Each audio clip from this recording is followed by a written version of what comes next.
You are listening to the Better Two podcast with DM Needham.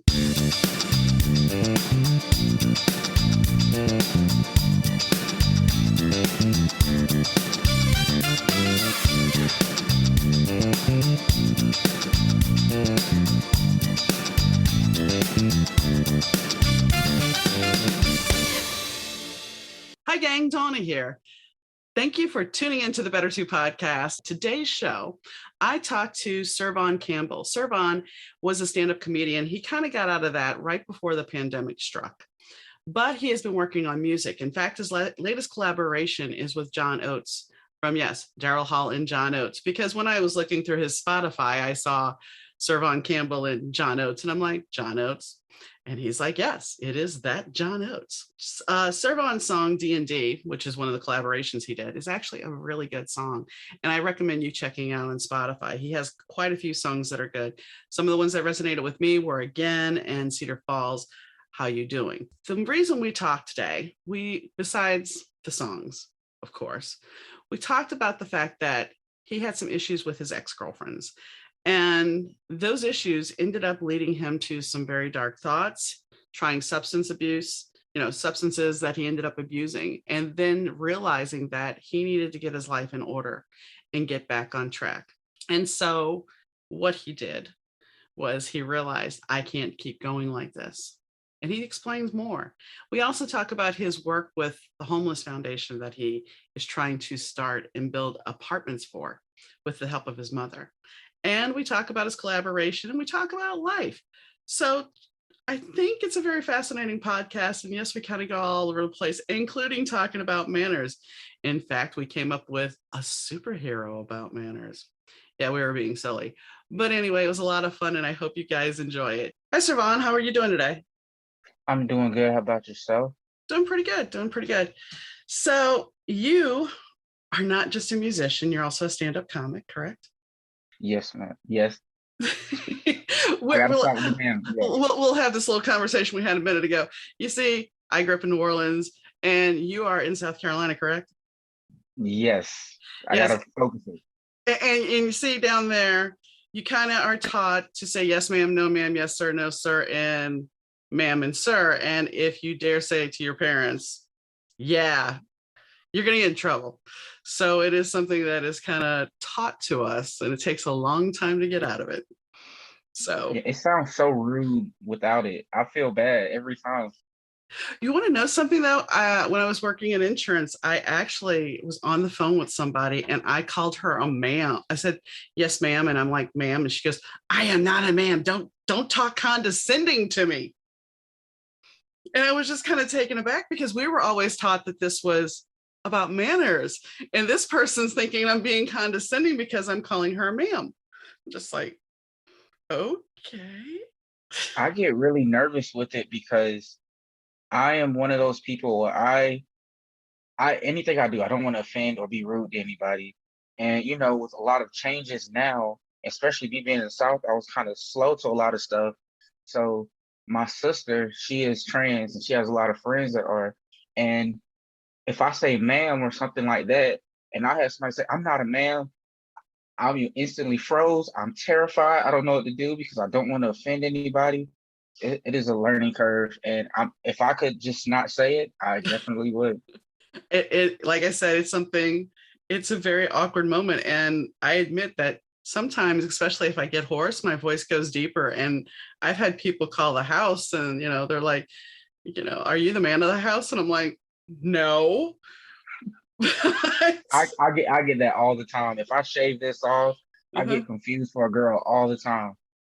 See, I mean, it's a very interesting time that we live in, and I guess we don't, certain things like ma'am and sir, I guess are going to eventually go bye-bye. So, not that we've went way off topic, but it's something. I'm sorry.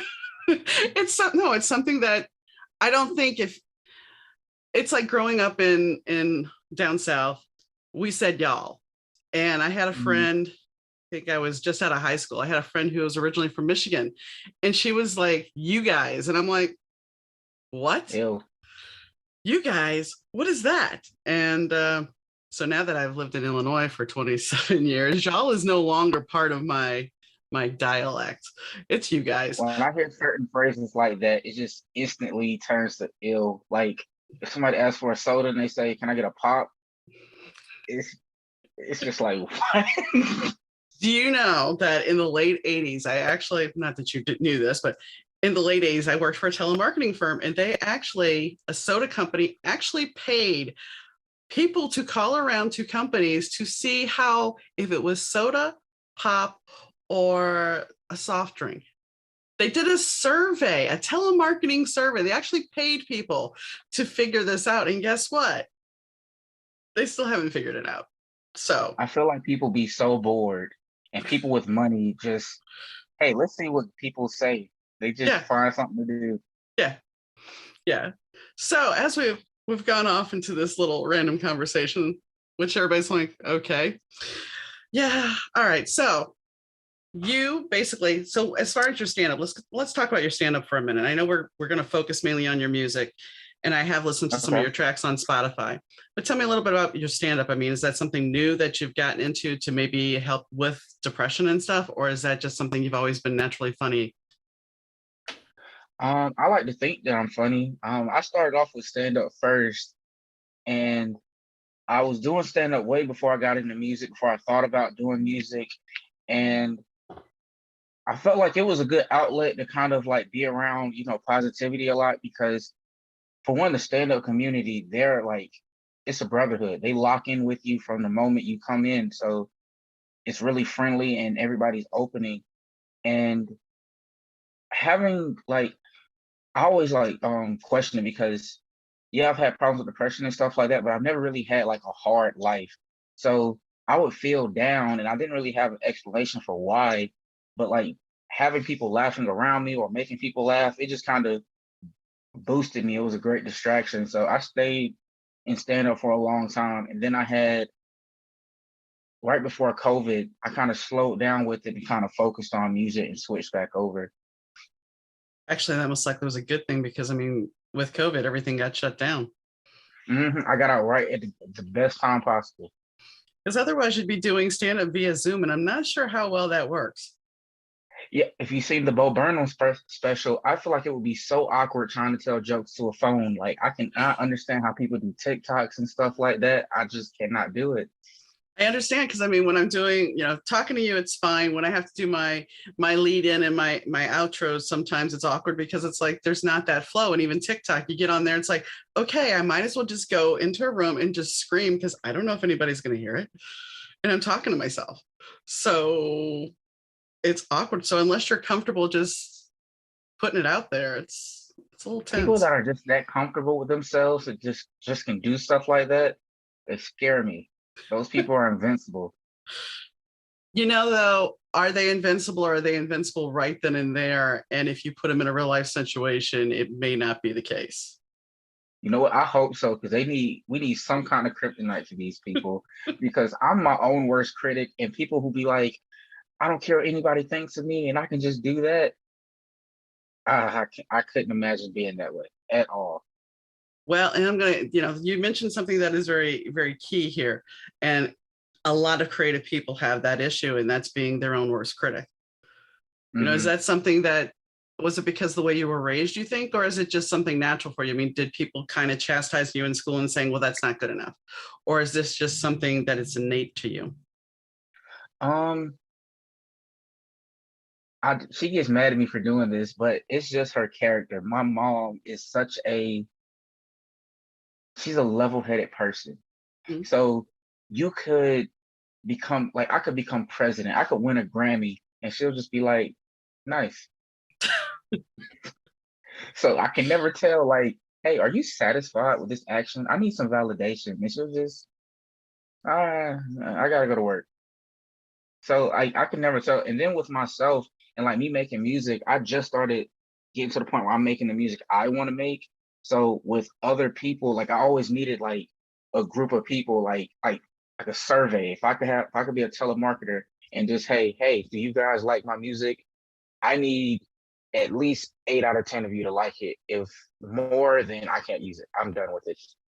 So yeah, I I hate to put it on her, but it might have came from her. I have to blame her for it. No, I mean, I completely understand because I think we all at a certain point look for approval from our parents, whether it's a single parent or, both parents. I remember being in my 30s and because my parents divorced when I was young. And I remember going to my dad at 30. We were sitting down, waiting for somebody at a bar. And I'm sitting there talking to him. I'm like, so dad, are you proud of me? And it was the weirdest answer because my mom was always like, I need good grades. I need this. I need that. I need that. And I was like, okay. And I asked him, I said, so are you proud of me? He looked at me and goes, what does it matter? And there was something disturbing and freeing all in the same moment Yeah. because isn't that part of the whole thing? You're supposed to make your parents proud. Isn't that like put on us all the time that we're supposed to make our parents proud? We're supposed to level up to our parents' expectations. And here he is going, what's it matter? And I'm like, but aren't you worried I'm going to fall flat on my face one day? He goes, so what? If you do, you pick yourself up, dust yourself off, and keep going. See, it's crazy because I'm on like right in the middle of that, where Mhm. it's like my mom, I'm always cracking jokes to her. I'm always trying to make her laugh because I always need some kind of validation from her, which is like crazy toxic looking at like relationship wise. But like I just always need her validation. But like my dad, I surpassed him so much to the point where we can't talk to each other anymore. Oh, wow. Like he Okay. will not. I have not talked to my dad. Like I've seen my dad like a ton of times. I seen him like a few months ago, but we have not spoke in like going on 5 or 6 years now. My dad actually is now deaf. So the interesting thing about that is he didn't always want to hear his family. He didn't always want to hear what his wife or his kid had to say or his kids. And now he can't. He can't hear.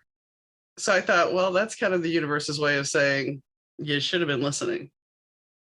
That's one of those jokes. That's something I would say, and then I would feel like I shouldn't say that, but like Yeah. I wanted to say it. Yeah. Yeah. Yeah. I'm sorry. I hate that. Like my dad, my dad his whole life chased music. He wanted it more than anything else. He isolated himself. He would be in relationships. He'll do whatever. But music was his main thing. That's all he wanted to do. So he just always been like a live band guy. It never just blew up for him. And I just got like really, I feel like it was the leftover positive energy I had because I wanted to be a preacher first. And then I just was like, hey, I've been like praying and I've been doing all this stuff. I feel this kind of way. I'm gonna make a song and I'm gonna put it out. The song randomly did well, and then I just took that momentum and kept going. So it worked for me. And I think it just like bothered him to the point where we just don't talk. Isn't So that like hard? I mean, was he jealous of you? I mean, do you think that's what it is?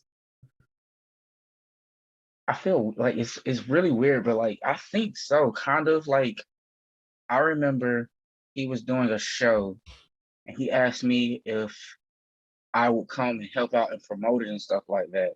It was felt like one of those things where it's like, you haven't really helped out up until this point. So like, let's leave that there. Like, music and stuff is at the door. When we come in here, then we can talk as, we're father and son, we're cool. And I do that with a lot of my siblings and friends and people because it's just like, hey, if you're not really helping on this side, then let's just leave it alone. Like, let's not talk about it, if that makes sense. Mm-hmm. So after that with him, we just never talked. Last time I talked to him was at my graduation party in 2016. Wow. I mean, my mom growing up, I had some of that with her because she was 1 year away from getting her dance teaching degree. And Hmm. when I was little, I took ballet and I loved it. And when I got a little older, I wanted to take dance again. And she's like, no, you can't. You can't take dancing. And I'm like, okay. And as I tried to pursue this more, she actually said to me, well, you don't have any rhythm. Now, there's something funny with that statement. I play bass guitar. So how can I play bass guitar if I don't have rhythm? Please tell me. Please tell me. But it wasn't so much. And I went to, as I turned into an adult, I did go take dance classes. And I had somebody tell me I have natural rhythm. So this was all about her jealousy. It wasn't about, some parents want to live vicariously through their kids. Uh-huh. She was not one of those parents, kind of like your dad. I and even to this day, like recently or last year, I had a run-in with John Oates of Hall and Oates, and I didn't think it was the real him, so I just shot my shot like, hey, let's do a song together. And then we did a song together. We ended up working together. We talked every day, all the time. We was on FaceTime together. He did an interview talking about me, and that was just like it for me. Like that was the greatest thing. I kept resharing the clip and stuff like that, and I was showing my mom, and I was getting like a tweak of like, hey, this is really cool. Like my mom started supporting it more, and she sent it to him, and he instantly changed the subject. And that's when I like really noticed it. Like that's when I really saw it like, oh, it's because of music. But like I just always wondered because after my graduation, I graduated early. So after my graduation was around like Father's Day or something like that. Or it was either Father's Day or his birthday. I messaged him and he didn't say nothing. So I didn't think nothing of it. At that point I was like working, like I was traveling a lot and like doing work like that. So whichever the other one was, it was like either his birthday or Father's Day next. And I messaged him again and he left me on red. And right after he was on the phone with my brother. So I'm like, well, okay, that's weird. But I just kind of like let it go. And my dad has other kids other than me and my brother with my mom. So all of them, they all reach out to me and they're always like trying to talk to me and stuff. And they'll talk about, oh, we did this with dad, we did this with dad. And I'm like, he doesn't talk to me. He hasn't hit me up. And it's just crazy that like the short few, like me and you, like we have these people that we just look to as such a high caliber. Like we want them to just appreciate the thing that we're taking after them. That's the one thing they can't give up. Right. It's crazy. I don't know. I'm not a parent, so I can't put myself in that position, but it's always something I think about now with that relationship. If my son right out, goes and wins a Grammy and does all this stuff that I can't do, would I be proud or would I be jealous? It's a crazy little line right there. But the one thing this is what I'm going to say, because I got to be a parent briefly. I got to be a step parent. So I had 4 years of being a mom. And my perspective about life during those 4 years was totally different than me as a single person.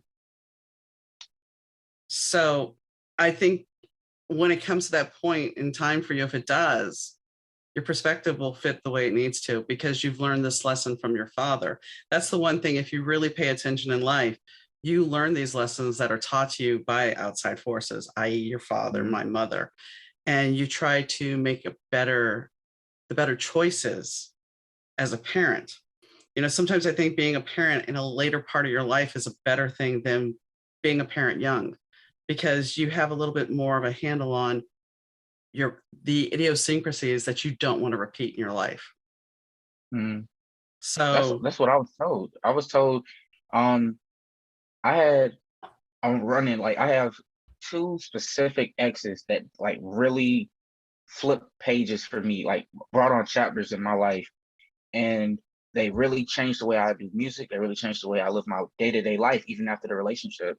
And the first one, the big thing with it was when I started feeling like, okay, I have depression.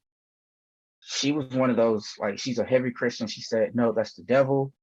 These are just demons you have. There's something wrong with you right now. So I kept on having this problem where it's just like, man, I'm an awful person, hating myself. And that's still with me now. So with her, at the end of our relationship, she got pregnant, and she got pregnant with triplets. So I sold the rights to my music. I threw everything away. I'm like, this is what I want. I want this. I want this so bad. I got a job, and I had just kind of I was in school, but like I was able to get a teaching job that I wanted. So I took that job. I got a car, like a bigger car. Like I was really focused and dialed in. Like this is gonna happen. Got an engagement ring. I'm like, this is gonna happen. I prayed about it. I called my preacher. Hey, can you pray with me?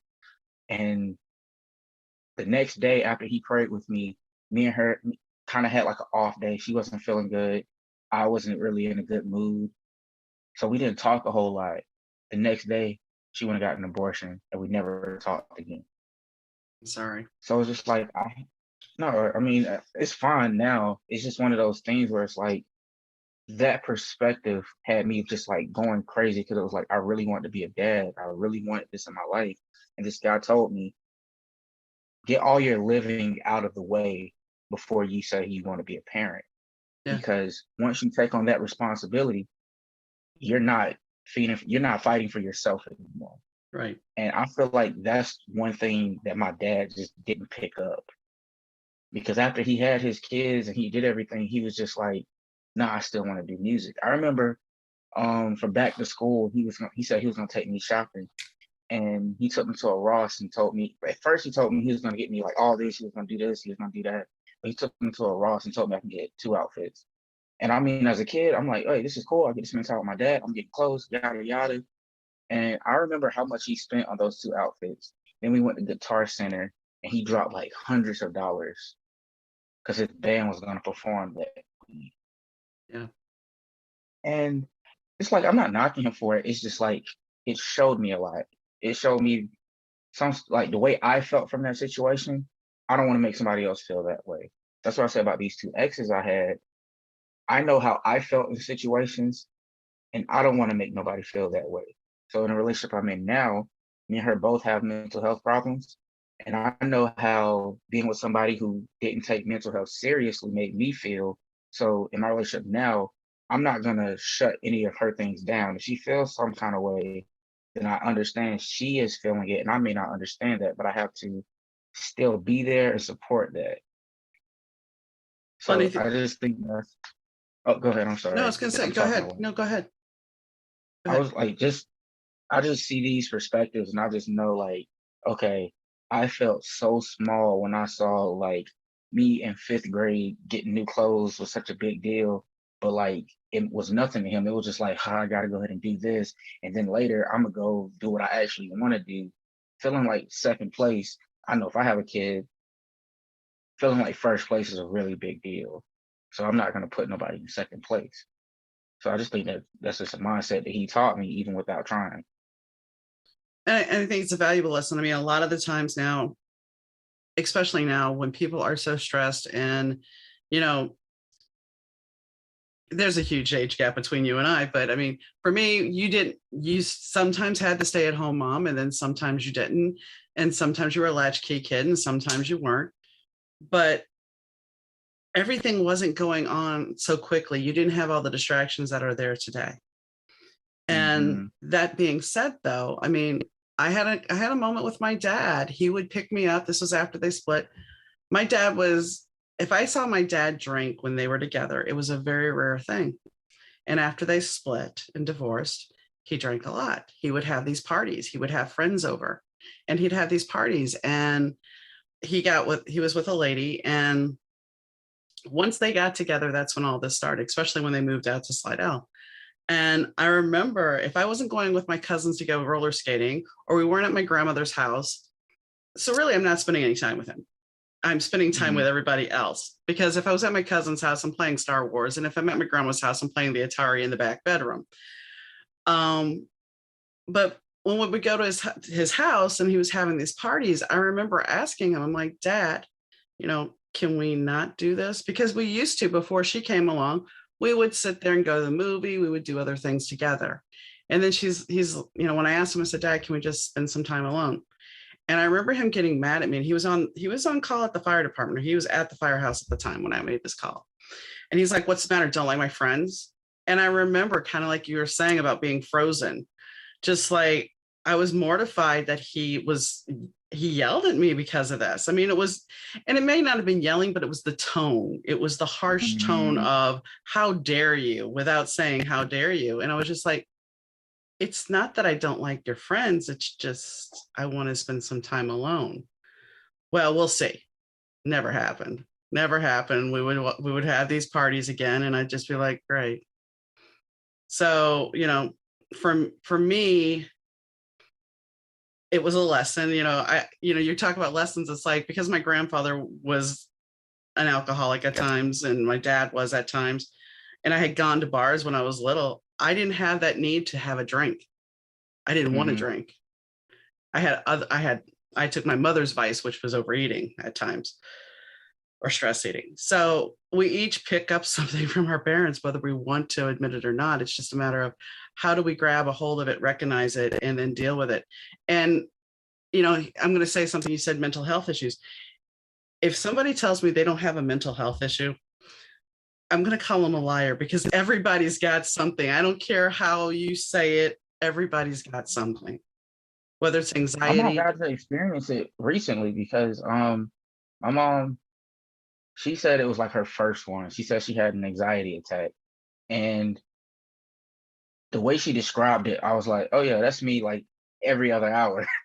And she was like, well, Jesus, like just like, seeing it in her. But like I I see people's vices. So now like I kind of just force myself to go through stuff. Like I know that if I'm feeling down, that I'm gonna try to drink or I'm gonna try to do anything or whatever. And it's probably a bad decision, or even if it's just something simple, I force myself to like I don't drink no more. I might drink socially if my girlfriend like forces me into it, like, hey, we have to take this shot.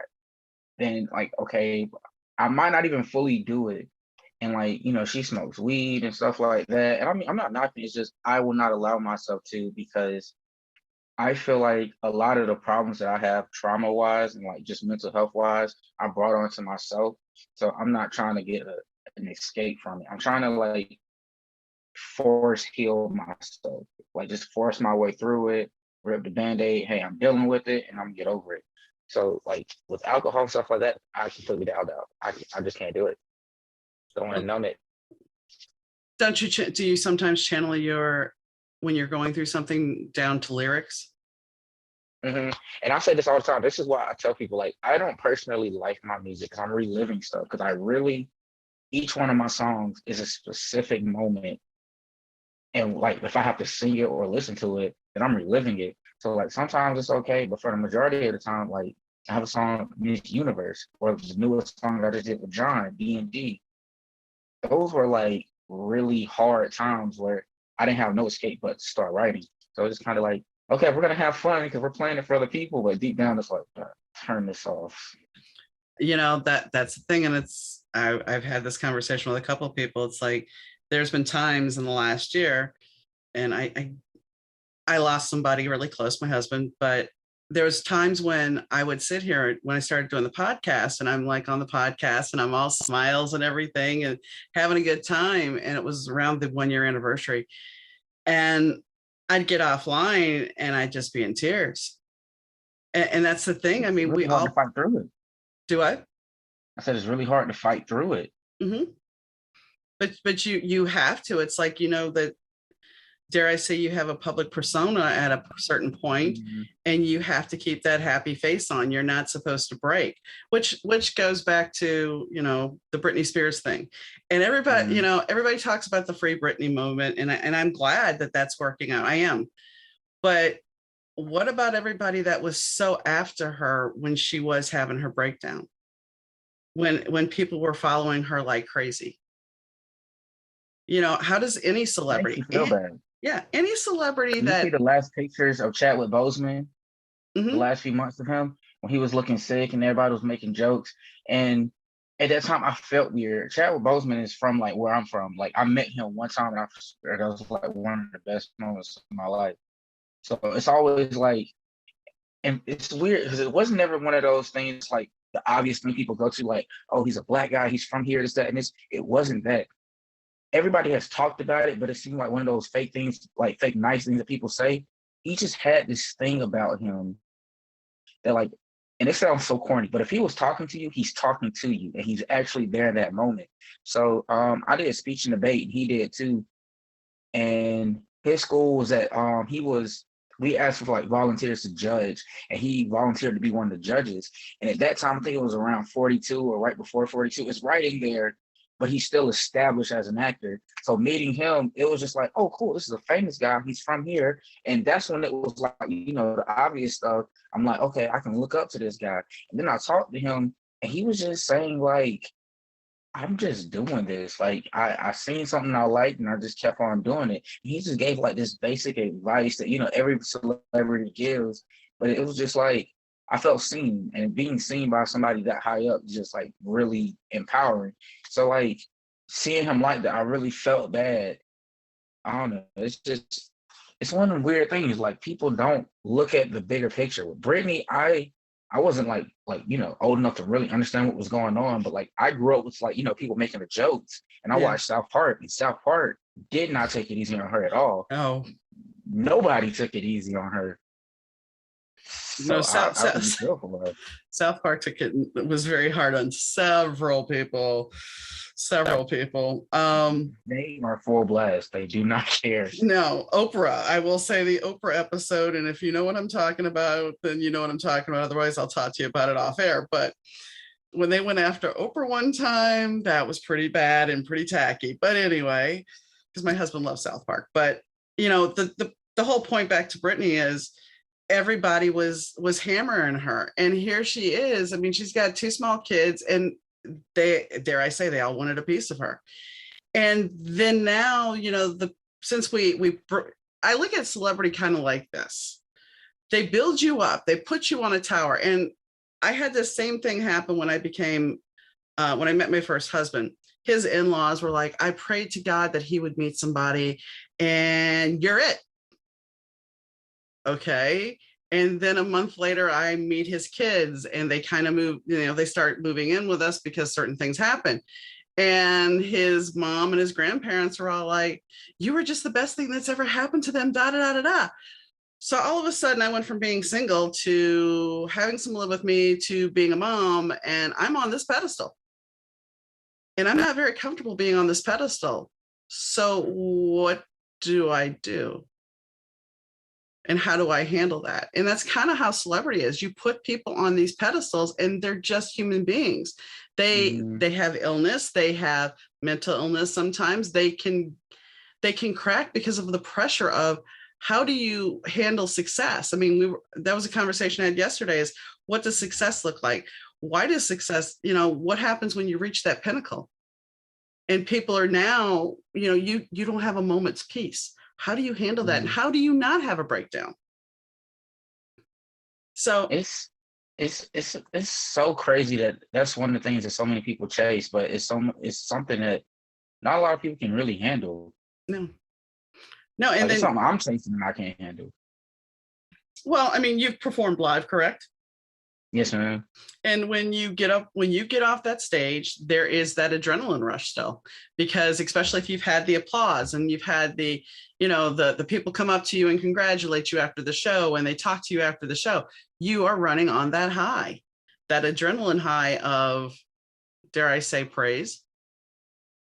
Well, I in those moments, it feels really good. Yeah, I'm not down that at all. It really feels good, but I have to create like a character being out there, because I'm not like great with people. I'm not really good with, especially at taking compliments or anything like that. I just feel like they're lying to me for some reason. So like coming off stage, it feels really good. And then when people are talking to me, I don't want to be this meek guy, and I have to like, hey, well, thank you for coming out. And I have to put that on, and I mean, it balances you out. So that adrenaline is put into like acting. So I'm right there in the middle. I don't think I want these things. Like my biggest goal in my career is to be the host and musical guest on SNL. That's my biggest thing. That's all that I want. Nice. But like getting up there, like trying to be this guy, like getting a bunch of followers and listeners, it's really freaky. I have these like freaky moments. Like I don't know. It's wild. I really don't think I can handle it. But maybe one day. Maybe. I mean, that's the thing. It's like you if you know these things about yourself, you're capable of working on them to make yourself a better person. If it's the people that are not aware of these things that dive in and then get lost, they don't understand. I was talking to somebody yesterday, and she was basically explaining her entourage, and it's just like, how do you have so many people? I mean, I didn't ask her, but it makes you question if how good is life if you have to be so ensconced around so many different people? If I do not have. My last tour, it was just me and my mom. Like that's what it was. Like I didn't have like anybody with me. At one point, at certain points, I needed security because I got jumped. I got robbed like a few times out trying to tour by myself. but like the majority of the time, it was just me and my mom. I even like now when I did a few shows in Nashville recently, me, my girlfriend, and my mom. I am so compact. Entourage. I'm jealous. I really am. I mean, I was just amazed because it's like, I've talked to several different artists, and it's like, we're discussing about how, with if you get a record contract, how you hear actors get, the $20 million movie, or the book author gets this X number of, for a book deal. But then you got to sit there and go, okay, so how much is everybody else getting paid? Mm. I mean, I don't think everybody looks at that. You have to look at, so for you, if you go on tour, you have 3 people to pay, yourself and then the 2 other people. But when you're talking a big tour, you have lighting crew and everybody else. So, there's this massive expenditure. So now I'm curious, because when I went through your Spotify, I did see John Oates, and I was like, is this really John Oates? And now you're telling me, yes, it really is John Oates from Daryl Hall and John Oates. So how did that all come about? We were both on the same podcast. He was on the week before I was going to be on, and I saw that he was on there, and a page commented, like it was a bunch of pages commenting under it, and I saw one that said whatever the name. It's his actual Instagram account. I thought it was a fan page, so I saw they looked at my story. So I went and like I looked at their story, like clicking on to see who they were. So then I was on there and I had liked a couple pictures because he has really good photo shoots, and he had a bunch of stuff he was doing with cars and stuff. So I was looking through pictures, and he came back to my page and liked some stuff and commented some stuff. And then I looked, I was like, yo, I think it's the real like account. So he commented on under one of my songs and said that he liked it. And I was like, if you like it so much, we should do a song together. Nice. I didn't think it was the real him, and I was trying to call his bluff. So he was like, okay. And he emailed me his number. So I called it, and it was him. And I was like, wow. oh, okay. Nice. So yeah, I have annoyed that man ever since that day. Like I call, I text, I am always bothering him.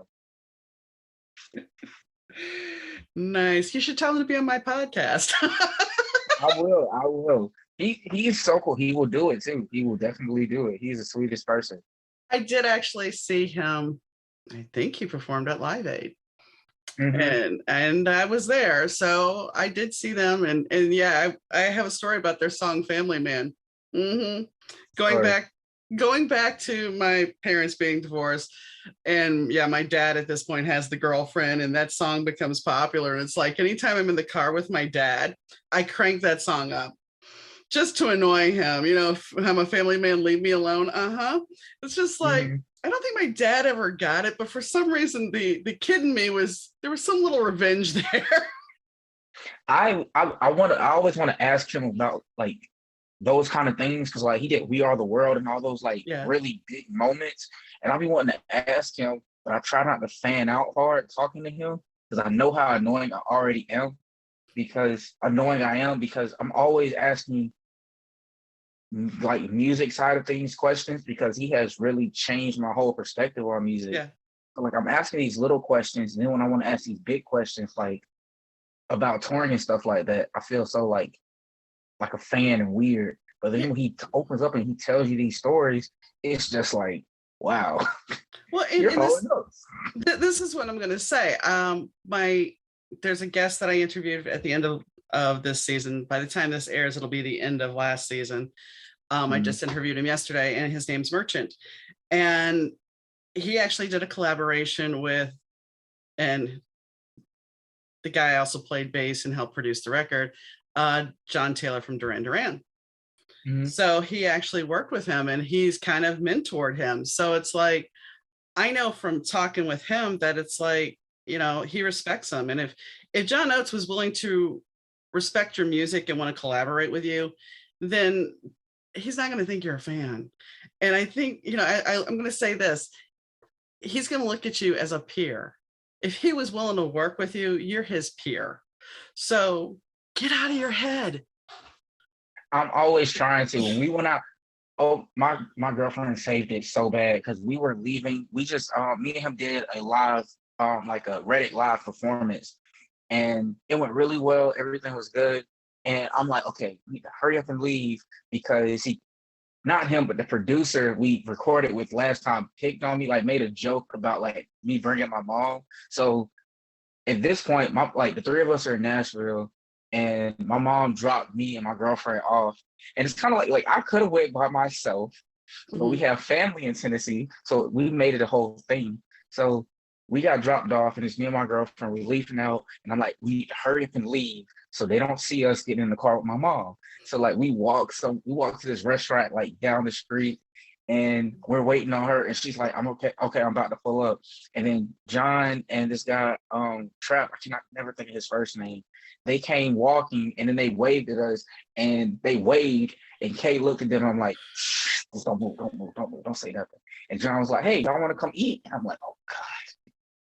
So I'm trying to get my mom on the phone, like, come in an hour, give me like 2 hours. But she's pulling up. So now it's like, hey, can I bring my mom in? Is that okay?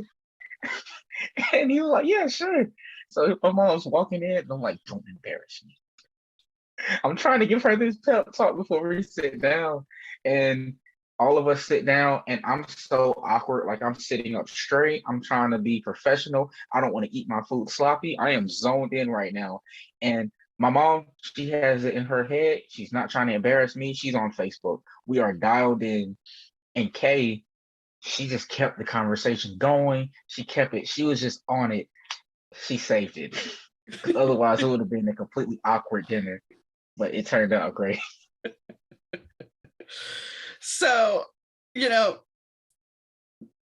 do you get, I mean, do you feel you feel your mom's a support, but then I guess at times like that, it's like you feel your mom might embarrass you just a scotch. I feel like she would embarrass me by questions or something like that because she also does. She's supportive in the wrong time. So like we're there and we're talking, and I was wearing my logo, like so whatever this shirt is I'm wearing now. I was wearing my logo, and we were talking, and my mom was like, "Did you tell him about your logo? Did you bring him a shirt? Did you get him a shirt?" And I'm like, "What are you doing?" And he's like, "Oh, you make shirts?" And I'm like, "Yeah." And I always feel weird because I call him Mr. John. Like I am, I bring myself down, and yeah, it was embarrassing. Just, how do I say this? I think he looks at you as a peer, just relax. And most likely he has a chuckle about the way Mr. John, he may have a chuckle or two about that. He might. And it's okay. I'm working on it. It's okay. It's the ma'am thing. It's the I treat my peers with, I treat the elders with respect, you know. That's the one thing I told him. I said, I'm like, we were talking. The first time he told me I didn't have to call him Mr. He did accept it now. But the first time we met in person and I called him, he said, and you don't have to call me Mr. John. And I told him, I'm not calling you John. You are way older than me. I am not calling you like by your first name. It's just not happening. You're not getting me into hell. It's just not happening. Well, I mean, I understand because when I met my stepfather the first time, it was Mr. Shelley. So I totally get it. And, when my stepkids came to live with us, it was like, so what are they going to call you? I said, I don't want to be Miss Dawn. I don't want to be Miss Donna. I don't want any of that. So, you know, call me Donna I Michelle. call my girlfriend ma'am. Like when she says something, I'm like, yes, ma'am. Like, everybody gets it. No one is safe from these manners.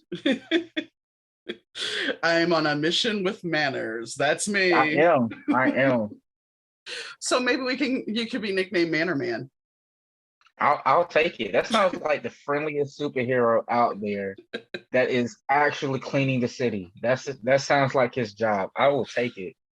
Ladies and gentlemen, let me introduce you to Manor Man. Yeah. He doesn't even have a superhero outfit. He just has on a business casual suit. Exactly. And if there's a puddle, he'll take his jacket off and there's a whole thing what you can do with it. Yeah, he could just smolder his serious moment as him looking in the camera and let you know chivalry isn't dead. Like Yes. I'm sold in it. I'm sold. We like really went off topic because it was like a would you rather, like the was it worth it question. we completely like went off from it. Here's the thing, though. This is what I have to say. This podcast, while we always have a topic, it's more Hmm. about sitting down having a conversation. That's really And what that's it's not a about. good one. And I mean, so we still have time, so we can go back to the topic, Oh yeah, go which, for it. here we go. You talk about mental health and you do a good bit of programs for mental health as well as homelessness. So why don't we talk Yes, about that a ma'am. little bit? I keep absolutely none of my profit. There's a slight portion every so often when we get like really low on stuff that we'll like use some of the profit, but it goes for like going back into itself. So like maybe marketing or making more shirts and stuff like that. But I keep none of it. All of it goes to either a church or this charity Name. Name, I can never say the name right, but it works for mental health. And then the church is a church. Um, and the homeless project that I'm working on is my granddad, he left my mom and her siblings land, and she stepped up and she's taking over the land and she's building on it. So I didn't have this idea for years, and she's okaying it. But we're gonna get an apartment building. And I say this openly because I always want somebody to take this idea. We're building apartments, and my goal is to let homeless people or people who just don't have it right now stay there. And the goal is you can stay here 6 months. Within 6 months, we're supplying food and clothes. And I want to supply like some kind of rehab center to help with drug addiction or whatever we can do. But the goal is to help you get on your feet. So I feel like 6 months is a good amount of time. We help you get a job, and you're just saving. You're saving. We're helping you as much as we can. I want to get the clothes donated, and I want to do all of that stuff to fully be able to help people. Because and it all started from this man. I got an idea a few years ago. I don't remember how I got that idea, but I just took like I got a bag of chips, some water bottles, and passed it out in this neighborhood. And this dude told me, he was like, it took one mess up for me to become. I forget how he said it. It was like it took one mess up for me to become homeless. All I need is one good thing to happen, and I won't be. And I figured like if these people, if a lot of people had like the slightest little bit of help, it could change so much. My ex last year, um, when the stimulus hit, she got that stimulus and flipped it and made her own business from it. And she got one stimulus, one chance. Instead of blowing the money, she put it into herself. She invested, made her business successful. And it's no bad blood. So like I'm really happy for her. Like it's a whole Yeah. lot of love. Like I really am like proud of that she did that. But I'm saying like it always is one thing. So I really want to get this set up and kind of help as much as I can because and I want to do it here. I want to do it in many places I can. That's why I always say I want people to steal the idea. But here, we didn't used to have a really bad homeless problem, at least not that I've seen, but it's growing right like Yeah. rapid, really bad. Like our downtown has it's like it has elevated a lot. Greenville is really on a come up. It's a lot better than what it was when I was growing up. But there's a lot of people just, sleep and asking for money and stuff. And it wasn't you didn't used to be like that. So anything I can do to help, I want to. So we're nonprofit pretty much.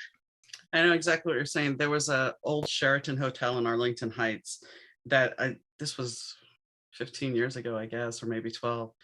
And it was out of business. And the lottery was like 300 million, some kind of crazy amount.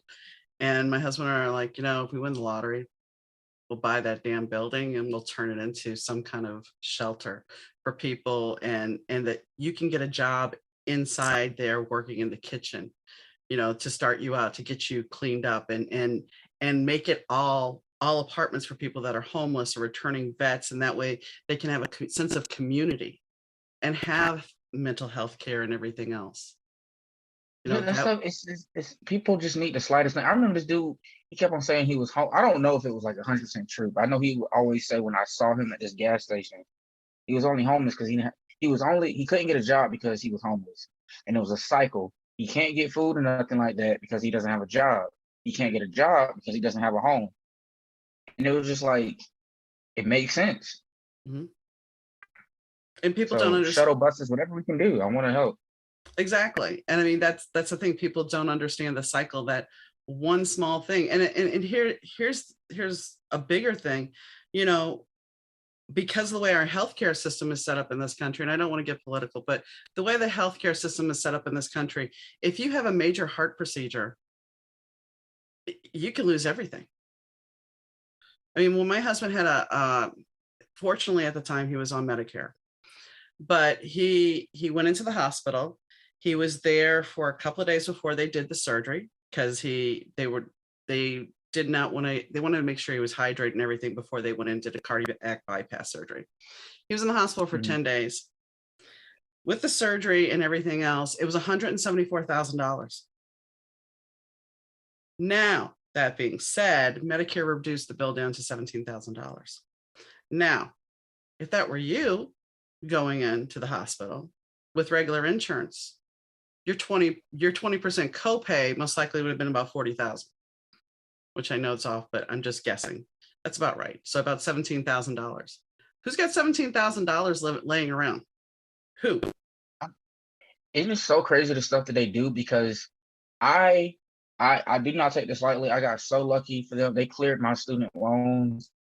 But like, I know people that they're working jobs where they're not making nearly enough to pay back like $100,000 loan. And it's just like that hovers over their head and shuts them down a lot of opportunities. And it's I don't know, it's like a lot of stuff is just set like from the jump, set out to get you. So Well, the people are, oh, go ahead. No, go ahead. I've seen a lot of people kind of I just have a friend of mine, well, this lady I went to church with, well, I say she's a friend. She just she's almost debt free. She's 3 months away from being debt free. I'm like, that's a big thing. I'm happy for you. 'Cause my hospital bills are ridiculous.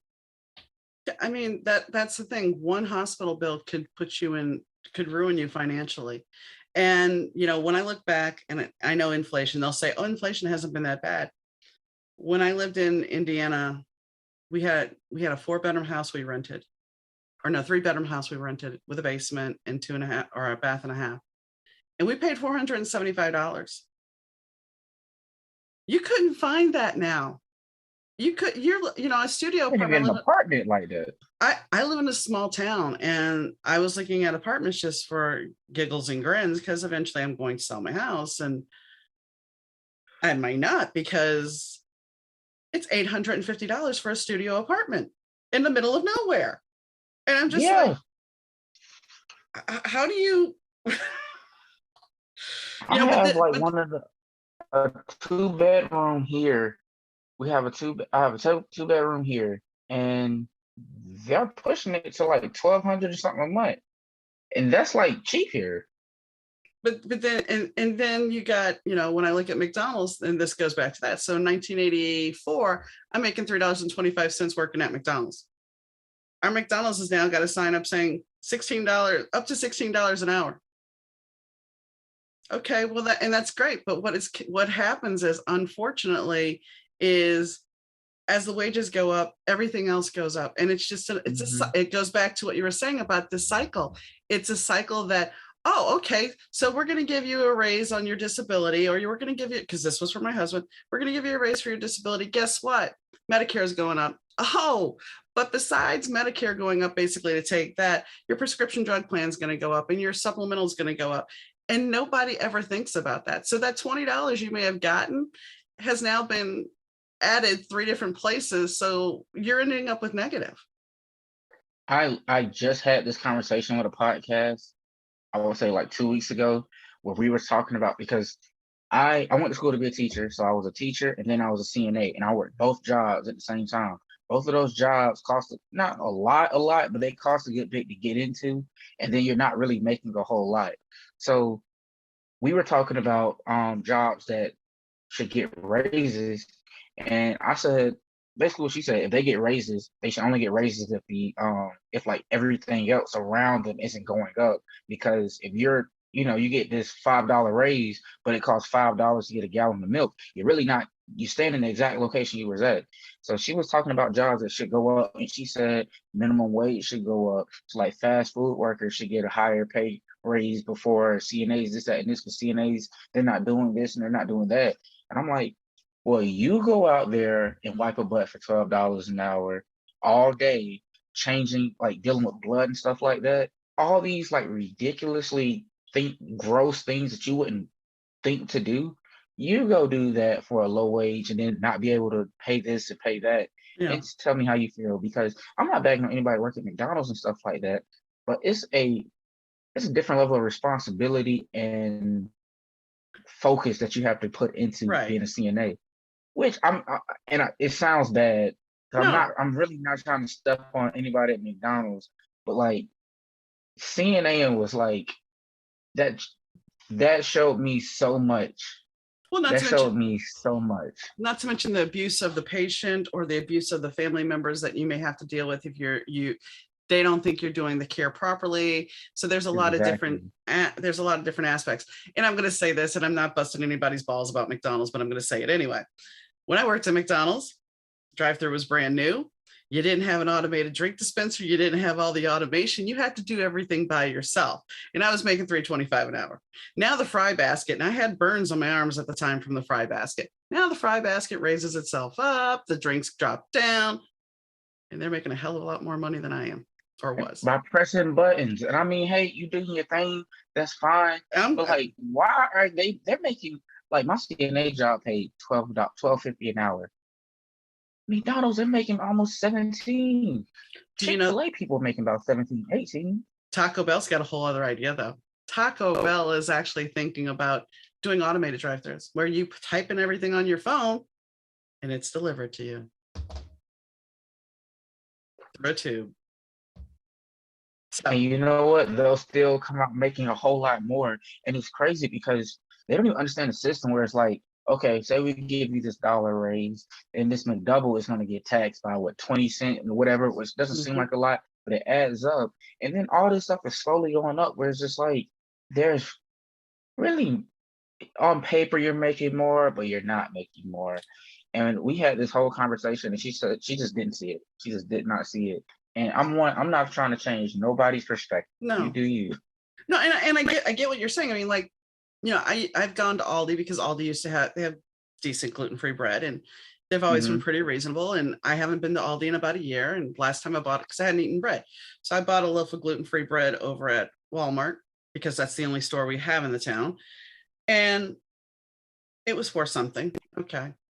I go to Aldi today and that bread that was $3 something a year ago is now suddenly $5 something. And I'm like, so if I want to eat healthy, if I want a loaf of bread and I want a tub of salad, that's $10. It's really a system that is physical. And it's like the simplest stuff be people going against you.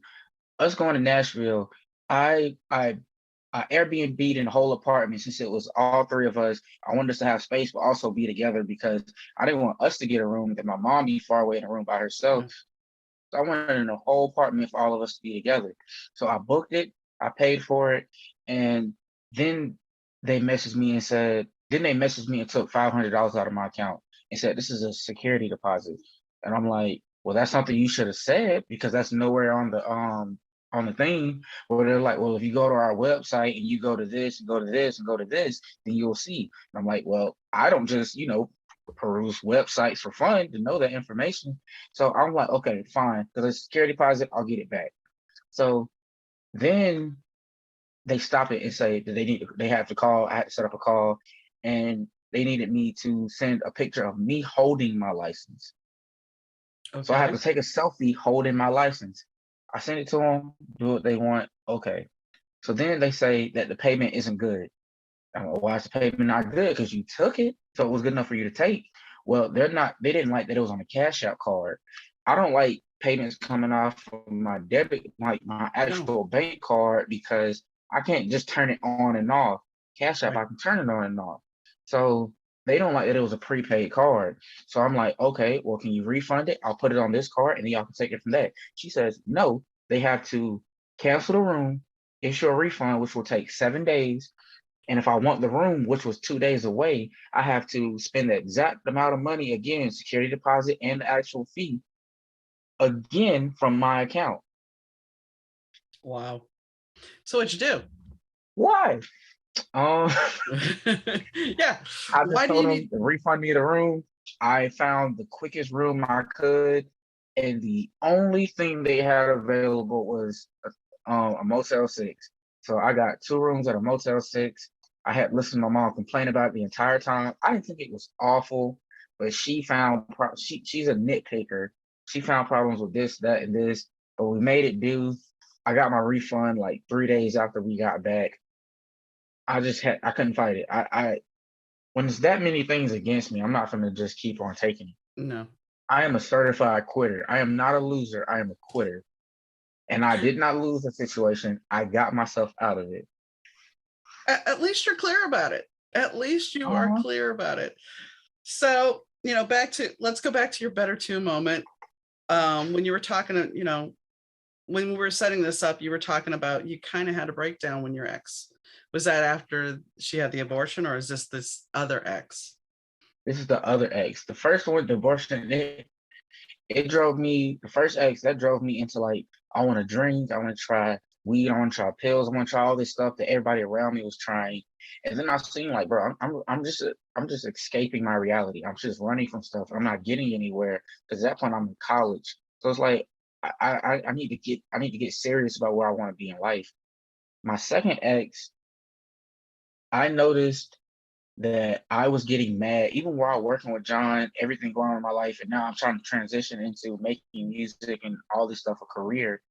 I'm noticing like I'm getting mad. I have all these little mess ups. So I have all this built up energy and I can't just talk like, oh, I'm sad. And I'm putting it in music, but it's not enough. So I noticed I'm just making her my punching bag and I'm just putting everything on her. And I'm also bottling it up, but I'm not noticing that I'm leaking and spilling over into how I'm treating her. So after a while, I'm so bottled up. I just go off on her full power, just fully release it all. And then I'm like, that was so uncalled for. And I just hung up the phone. And I'm one like I talk about it in music, so I can openly talk about it. I've always struggled with like suicidal thoughts and stuff. So at that point, I'm at a low.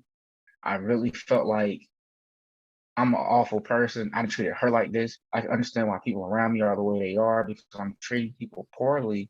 So I'm like, the only way I can make up for it is just take myself out because I'm at a low, and I couldn't talk to her no more. I was too embarrassed to talk to her. I had to run away from it. So I didn't go through. Well, I tried. It was a whole thing, an attempt, and I kept going. I got better.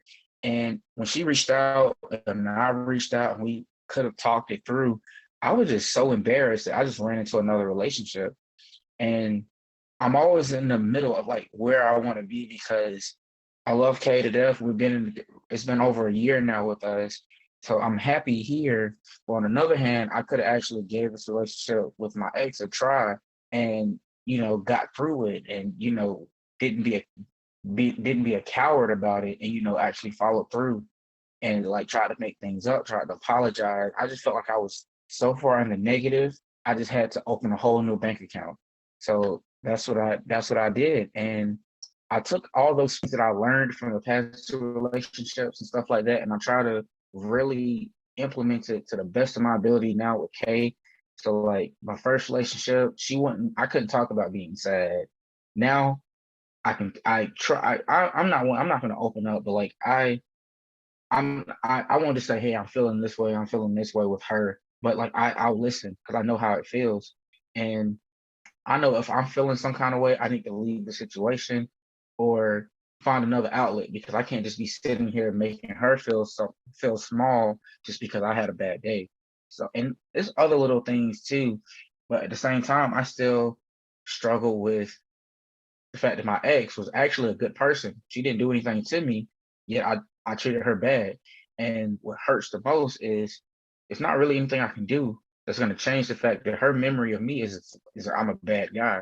So I can like force myself in all these charities. I can do all this stuff I can try to do with helping people. But at the end of the day, I'm just a bad guy to her. That's all she's going to remember.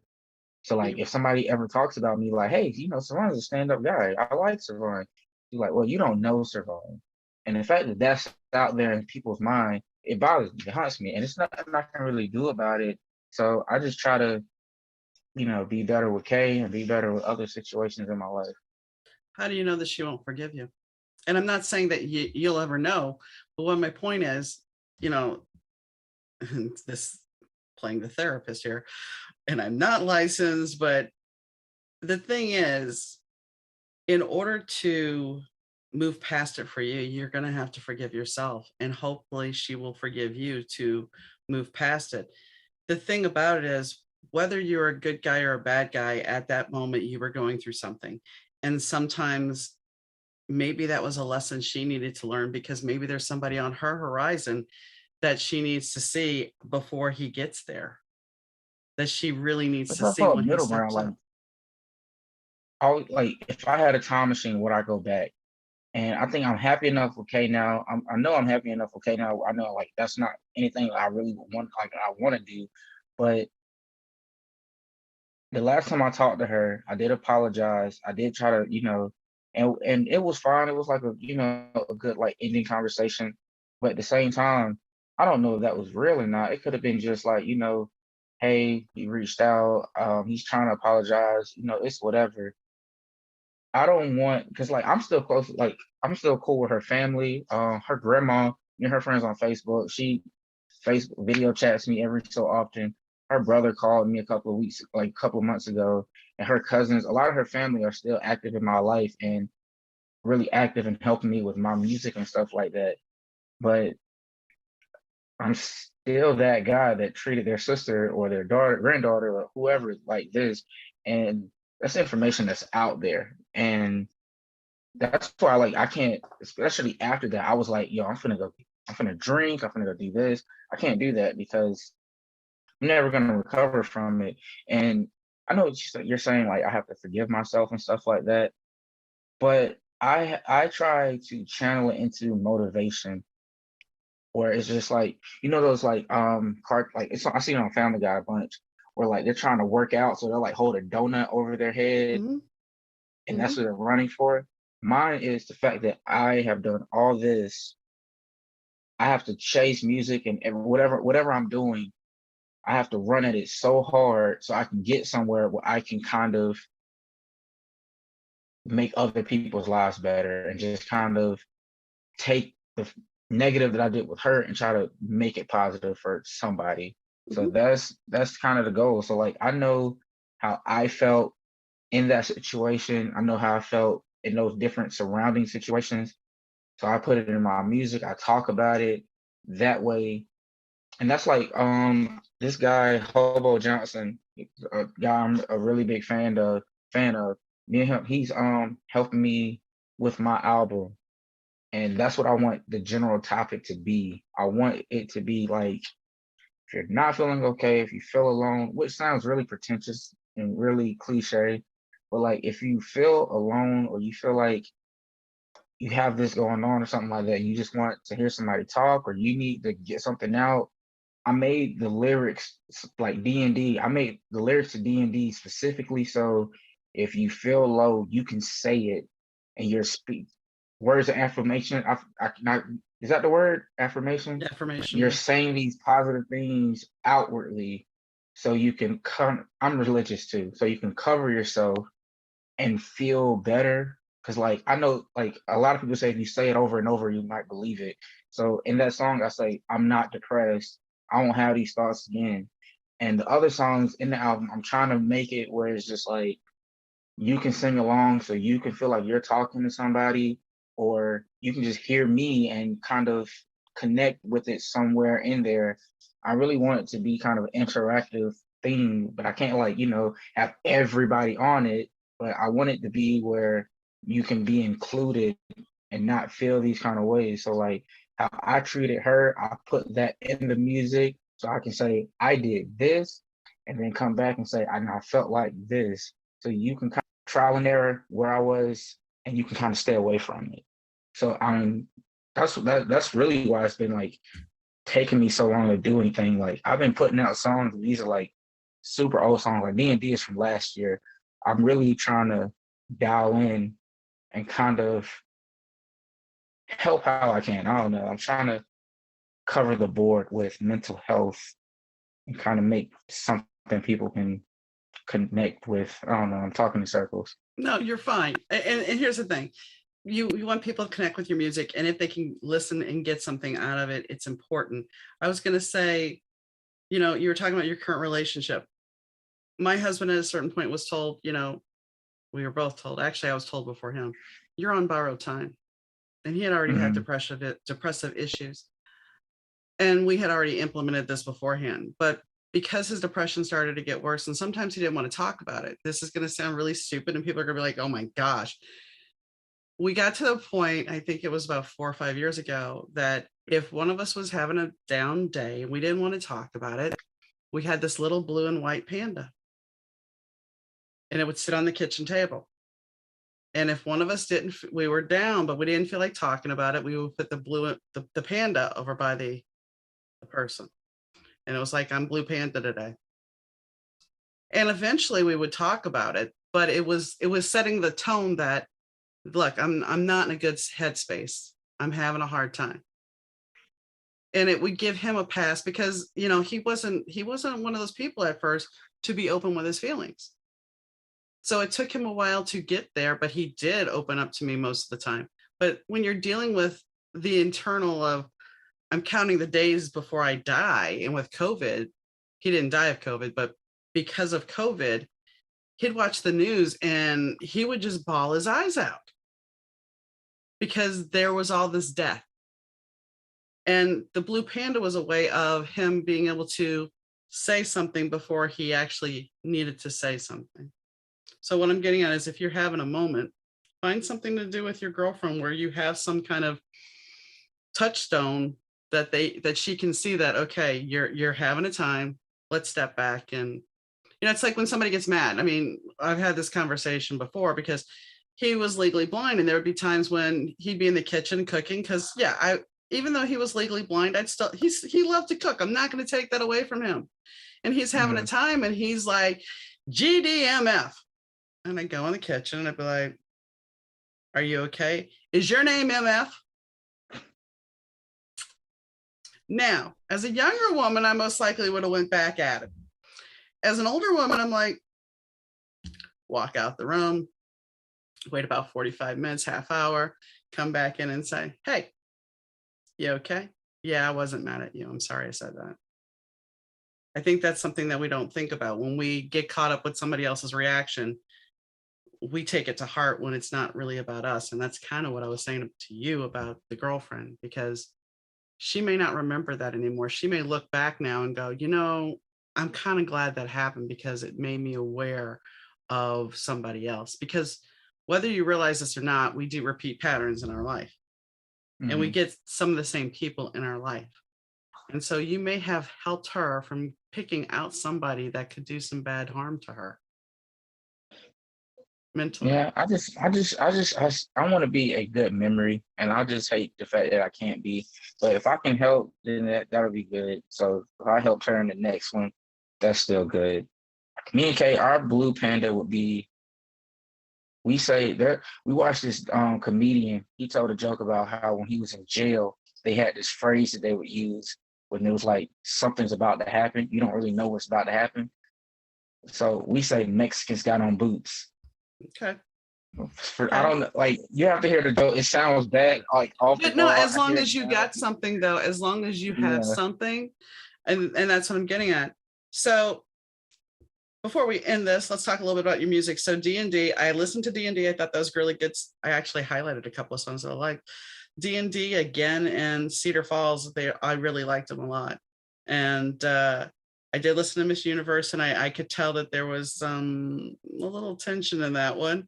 And Broken People. I mean, your sound, it's not what I was expecting when I just listened to them recently, and you have some good songs. You really do.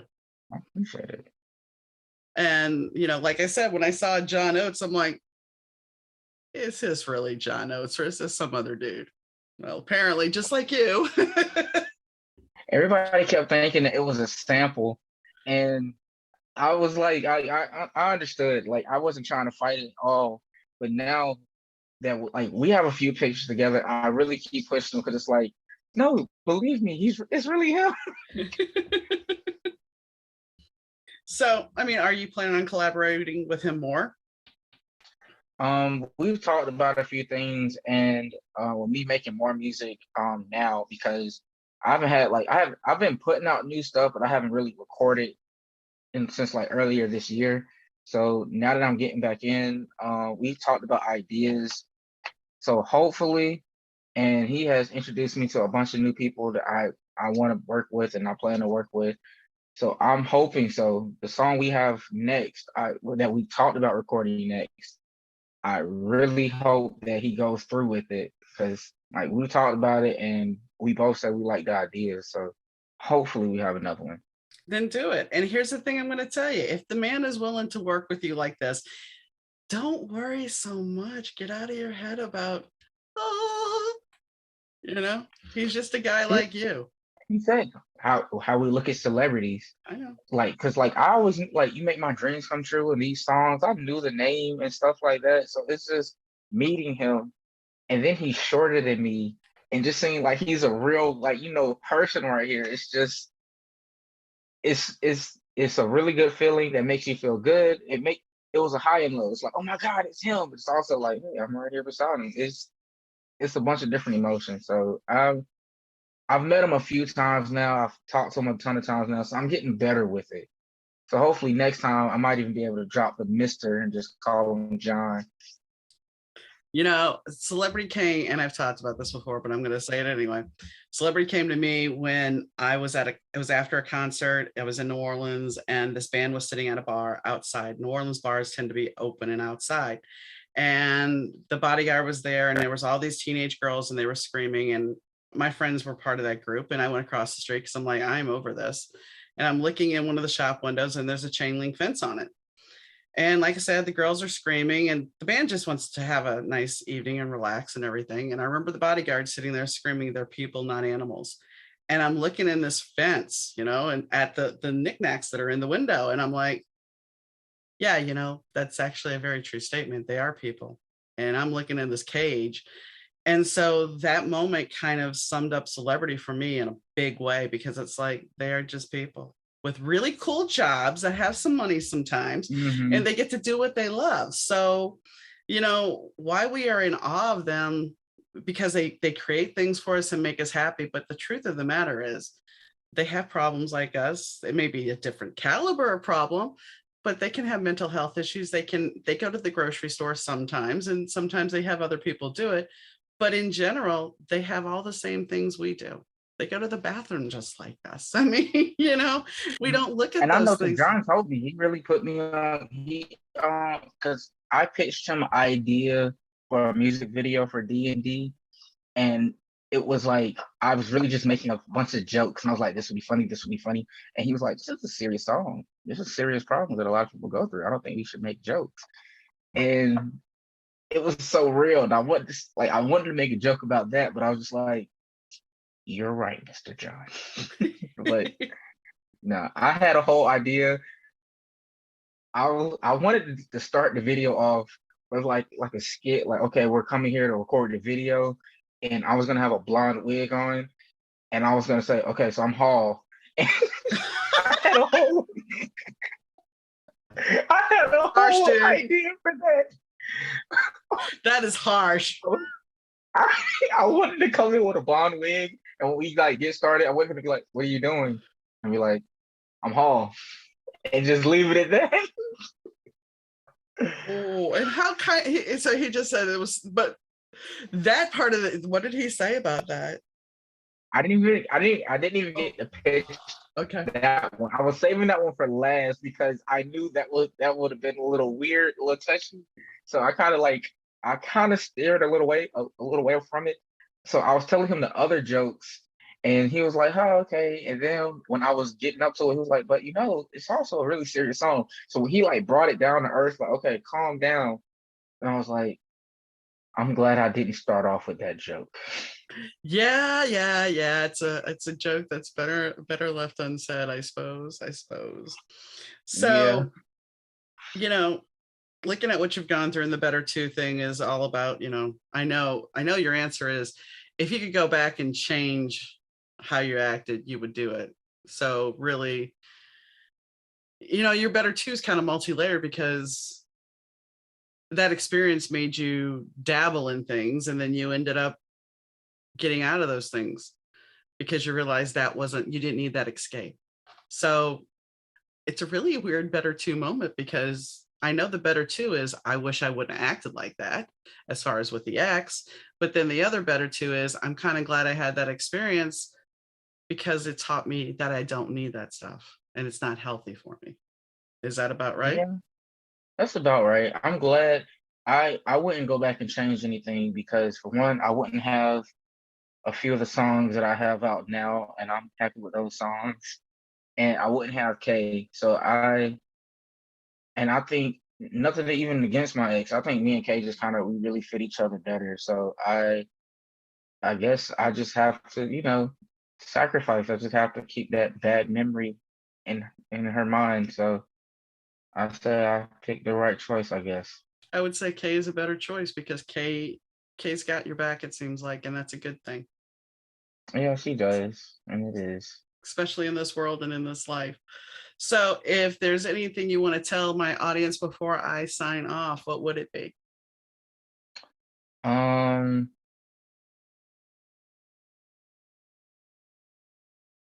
And if you don't have I some, should it's have okay wrote too. something down. I guess just like, publicity. Follow me on Instagram. I have an awful Instagram name, but follow me on it.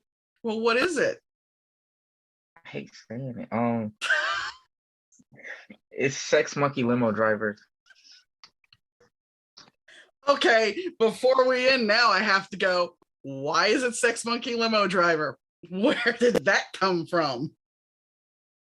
Because I made Instagram when I was 13, and I just never really paid attention to the names. Like, when I was doing stand up, it was like something wacky, and I wasn't really caring about what I was putting up there. And then when it got serious, I got verified, and it wasn't no Oh. going back. They wouldn't let me change it. So, like, I literally message them all the time asking to change it, and they never respond. So I'm stuck with it. Because I So was I'm going to stuck with say, my freedom driver. I understand you can change it, and then you tell me you can't. It's like, oh, okay.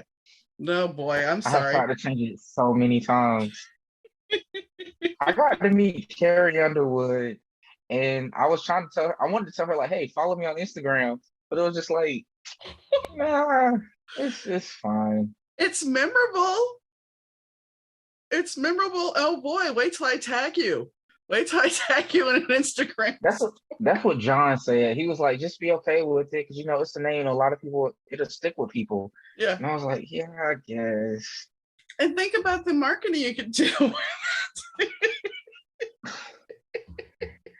See, I'm okay with it now, because I overshot it, because at first I was like, okay, I'm coming from stand up. People know me from that. They're not going to take me serious in music. But luckily, I made music that was so dark that they would just kind of overlook the name, because it was like, that was a very depressing song. Sex Monkey Limo Driver. I can't laugh after listening to that. So I kind of balanced it out. So yeah, but I'm stuck with it.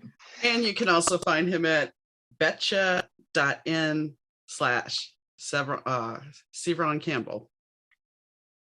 CerVon. What did I do? Yeah. Mm-hmm. You got there. You got there. I said I was going to slaughter it when we were off air, and guess what? I did. So sorry about that. But It was anyway, close. anyway, guys, please follow Sex Monkey Limo Driver. As this will be I think you should have a shirt that is made up, when you get a little whole diagram and I everything. have Yeah. one. I have one. Why am I not surprised? I used Anyway, to really rep it, but yeah, there we go. I thank you for your time. I hope you guys enjoyed the conversation between CerVon and I.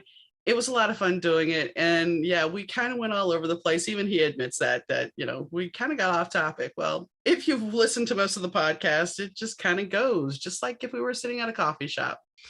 Who would have thought we were to come up with a conversation about a cartoon character, or the fact that we were talking about life in general and the economy and stuff. Those things you just don't think were going to come up, but they do. So if you really like the podcast, send me a comment. Let me know, send me a review. If you want to be on the show, Donna at better2podcast.com. You can hit me up on Spotify. You can, there's Spotify, Apple, tell your friends how good the podcast is if you really like it. I have one friend, Danny, who yes, I gave a shout out to, who actually listens for her evening walks. And, she'll give me a critique or whatever. And then I have another person that I know, Bina, who she listens to it in the evenings. So if you really like it, whatever time of day you're listening to it, I hope you're enjoying it and I hope you get something from it. I know that this is a wild format because you never know what you're going to get. But that's part of the beauty of this podcast, I think, is because it changes up all the time. And, I don't want to do a hard sell here, but if you're on, you can go to Patreon and you can become a Patreon member. And if you're on Patreon, the $5 tier, which is a cup of coffee, which helps support the podcast, and there is some expense, even though I'm a one-woman show, there is some expense to do this. But with that cup of coffee, that cost of the cup of coffee, I can, give you a shout out. And it's an awesome thing. And Cammy's going to give you a shout out now too. Because if you heard a little dog bark, that's Cammy Pup. But, I would say any support you can give, even if it's telling other people about the podcast, it's greatly appreciated. It really is. So I hope you guys have a wonderful evening or a wonderful day or even a wonderful week. And if you enjoy the show, let me know. So take care, guys, and catch you next time. Bye. You are listening to the Better 2 podcast with DM Needham.